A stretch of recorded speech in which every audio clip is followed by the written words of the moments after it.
51. Círculo completo. Isso é tudo o que diremos neste momento. Se deseja mais, busque essas águas pessoalmente e passe pelos testes que criamos. Só assim vai merecer nosso respeito. Os parchamanos da nova equipe de trenó de Moashi não gostavam dele. Isso não o incomodava. Ultimamente, ele não gostava muito de si mesmo.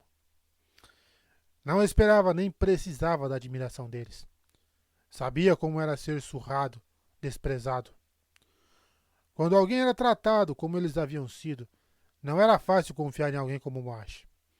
A pessoa ficava se perguntando o que ele esperava ganhar com isso. Depois de alguns dias puxando o trenó, a paisagem começou a mudar. As planícies abertas se tornaram colinas cultivadas. Eles passaram por grandes e amplas alas, sulcos de pedras artificiais construídos com posicionamento de robustas barricadas de madeira para coletar crém durante as tormentas. O crém endurecia lentamente, formando um monte ao lado da direção das tempestades. Depois de alguns anos, erguia-se o teto da barricada. Levava gerações para que essas barricadas crescessem até tamanhos úteis. Mas ali, ao redor dos mais antigos e populosos centros de Aletikar, elas eram comuns.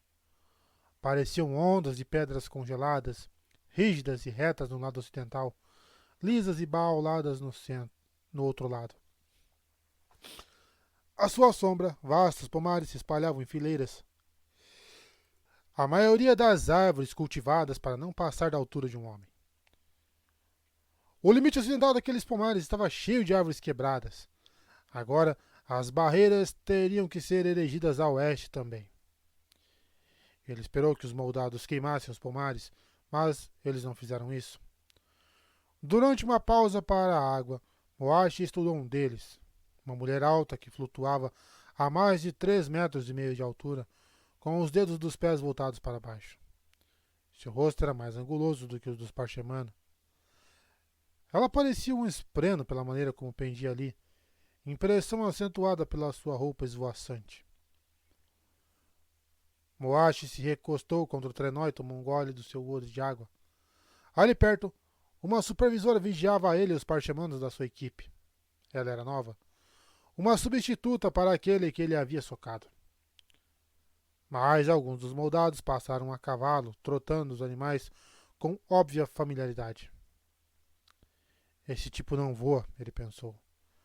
Podem gerar a luz escura ao redor deles, mas ela não concede projeções. Alguma outra coisa. Ele olhou de volta para a moldada mais perto dele, a que flutuava. Mas aquele tipo quase nunca caminha. É o mesmo tipo que me capturou. Kaladin não seria capaz de permanecer flutuando por tanto tempo. Ficaria sem luz das tempestades. Ela está estudando esses pomares, pensou Moashi. Parece impressionada. A moldada se virou no ar e saiu voando, sua longa roupa flamulando atrás dela. Aquelas túnicas excessivamente longas teriam sido pouco práticas para qualquer pessoa, mas, para uma criatura que estava quase sempre voando, o efeito era hipnótico. Não era assim que devia ser, disse Moashi. Ali perto, um dos parchemanos da sua equipe grunhiu.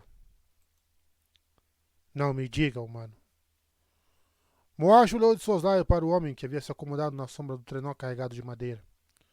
O parchemano era alto, com mãos ásperas, a pele na maior parte escura, marmorizada com linhas de vermelho. Os outros o chamavam de Sá, um nome simples de aletiano olhos escuros. Moashi indicou os esvaziadores com queixo.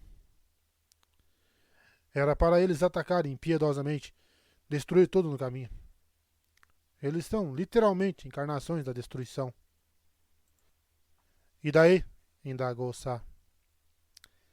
E aquela ali? Continuou Moashi, apontando para a esvaziadora que voava.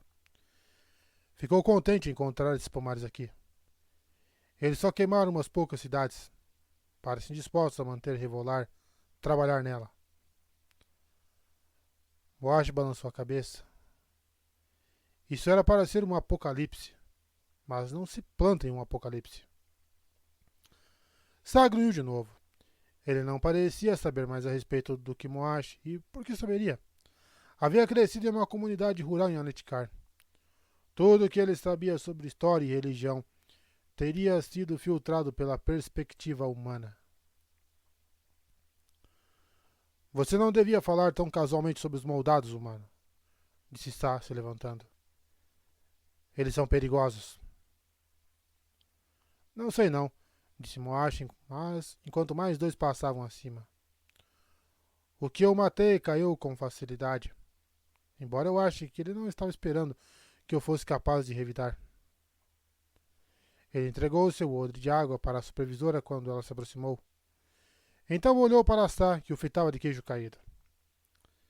Eu provavelmente não devia ter mencionado que matei um dos deuses deles, pensou Moash, caminhando até seu lugar na fileira.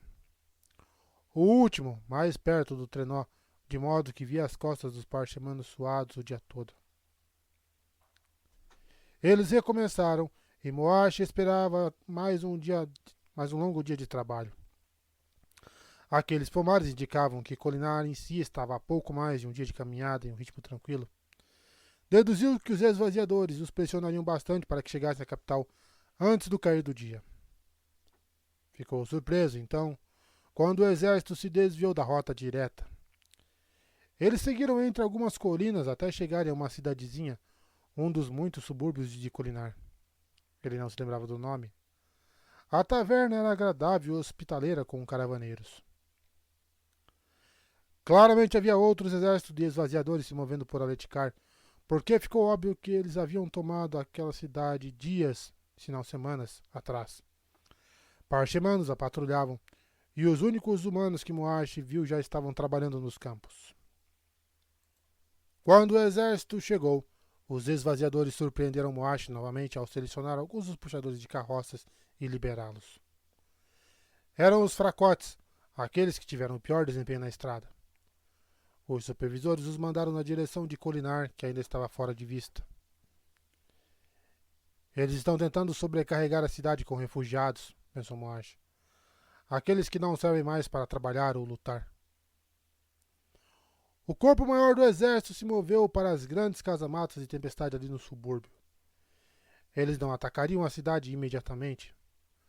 Os esvaziadores descansariam seus exércitos, se preparariam e fariam cerco. Na juventude, Moash se perguntara por que não havia subúrbios mais perto do que um dia de viagem de Colinar. De fato, não havia nada entre suas muralhas e aquele ponto ali, só planícies vazias. Até mesmo as colinas haviam sido terraplanadas séculos atrás. O propósito era claro agora. Caso se quisesse fazer cerco a Colinar, ali seria o mais perto que se conseguiria posicionar o exército. Não se poderia acampar à sombra da cidade. Seria varrido pela primeira tormenta. Na cidade, os trenós de suprimentos foram divididos, alguns enviados por uma rua que lhe pareceu sinistramente vazia, enquanto o dele foi para outra direção. Até passaram pela taverna que ele gostava, a Torre Caída. Ele pôde ver o glifo entalhado na pedra a sotavento. Finalmente sua equipe foi chamada a parar e ele soltou a corda, esticando as mãos e deixando escapar um suspiro de alívio. Haviam sido enviados para um grande terreno aberto perto de alguns depósitos, onde parchemanos estavam cortando madeira. Uma madeireira? Pensou ele, então se sentiu um idiota. Depois de carregar madeira por todo o dia, o que mais esperava? Ainda assim, uma madeireira. Como aquelas dos acampamentos de guerra. Ele começou a rir. Não fique tão contente, humano, cuspiu um dos supervisores. Você vai passar as próximas semanas trabalhando aqui, construindo equipamento de cerco. Quando o assalto acontecer, você estará na linha de frente, correndo com uma escada rumo às infames muralhas de Colinar. Moash riu mais ainda. O riso o consumiu, o sacudiu. Ele não conseguia parar. Gargalhou descontroladamente até que, sem fôlego, deitou-se tonto sobre o rígido chão de pedra, lágrimas escorrendo pelas bochechas. Nós investigamos essa mulher, dizia a carta mais recente de Mraze para Shallan. Ishna exagerou na sua importância para você.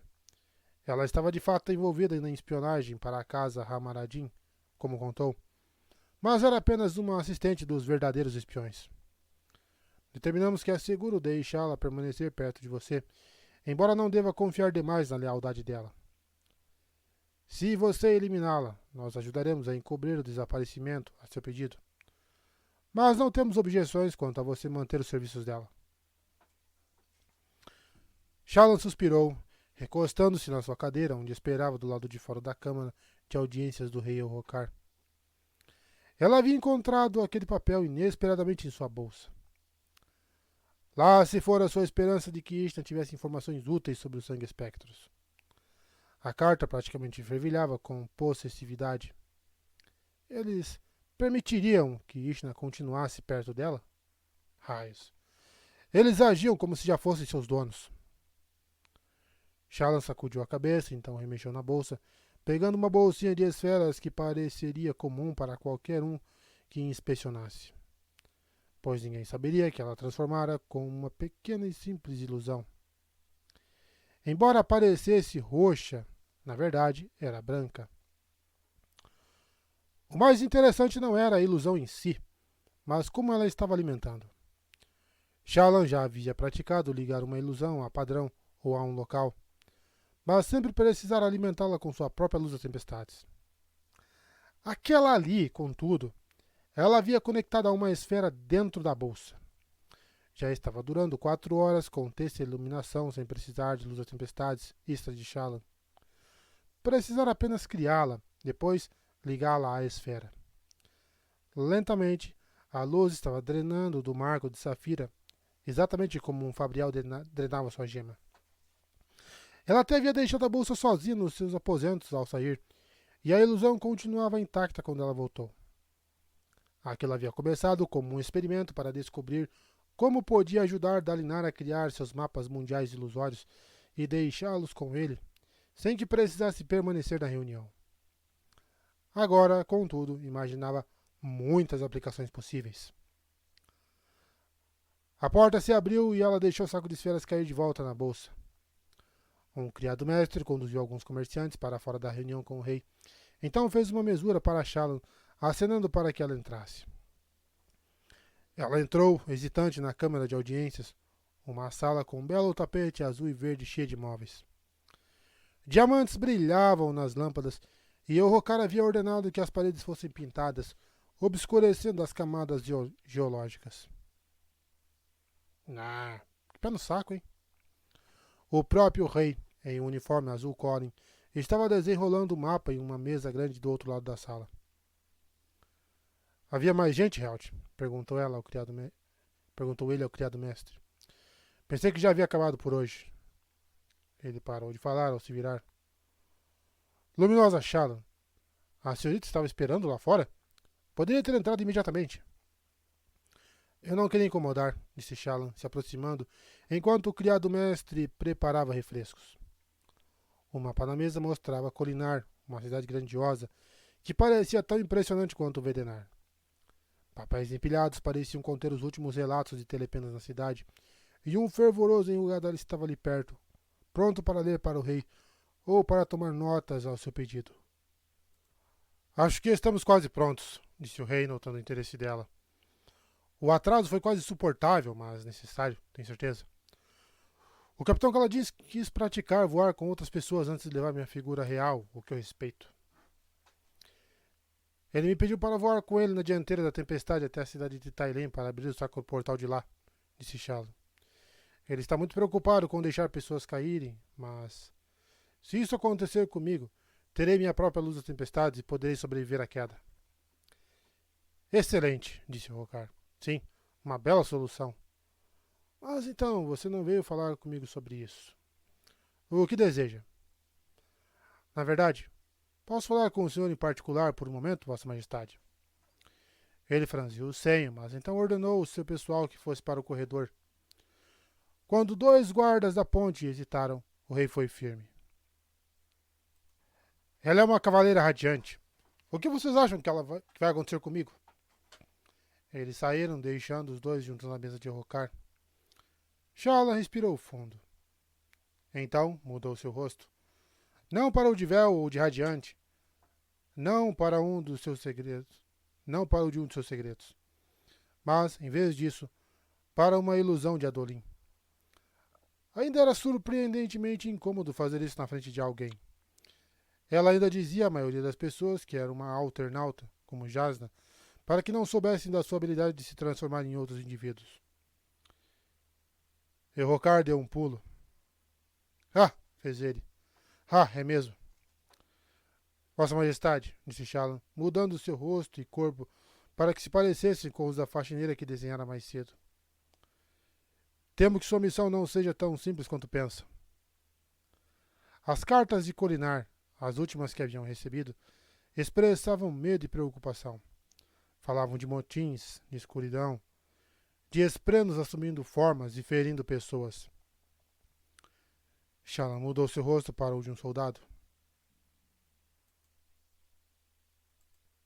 Estou preparando uma equipe de espiões especializada em infiltrações e coleta de informações. Tenho mantido meu foco discreto por motivos óbvios. Gostaria de oferecer meus serviços para sua missão. Não tenho certeza se Dalinar gostaria que eu levasse 2 dos seus adiantes, disse Errocar hesitante.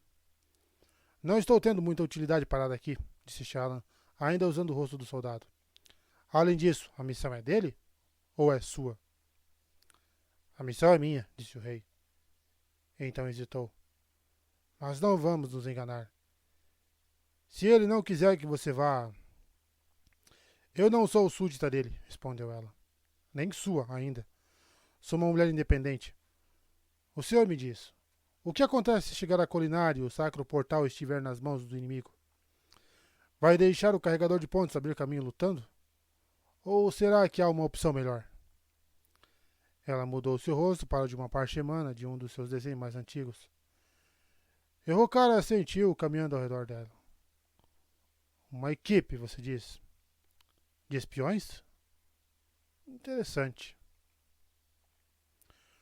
Pouco tempo depois, Shallan deixou a sala carregando na bolsa segura uma solicitação real formal endereçada a Dalinar, que pedia a ajuda dela naquela missão. Caladinha havia dito que se sentia confortável levando 6 pessoas, além de uns poucos carregadores de pontes que podiam voar por conta própria. A Adolin e Errocar deixavam espaço para mais 4. Ela guardou a solicitação de Errocar na bolsa segura, ao lado da carta de Mraize. Eu só preciso me afastar deste lugar, pensou Shallan. Preciso ficar longe deles e de Jasna, pelo menos até decidir o que eu quero. Parte dela sabia o que estava fazendo. Estava ficando mais difícil esconder coisas no fundo da mente e ignorá-las, agora que havia falado os ideais. Em vez disso, ela estava fugindo. Mas podia ajudar o grupo ao ir para Kholinar. E parecia empolgante a ideia de ir até a cidade e encontrar os segredos de lá. Ela não estava apenas fugindo. Também estava ajudando a Dorinha a recuperar seu lar. Padrão zumbiu na sua saia e ela cantarolou junto com ele.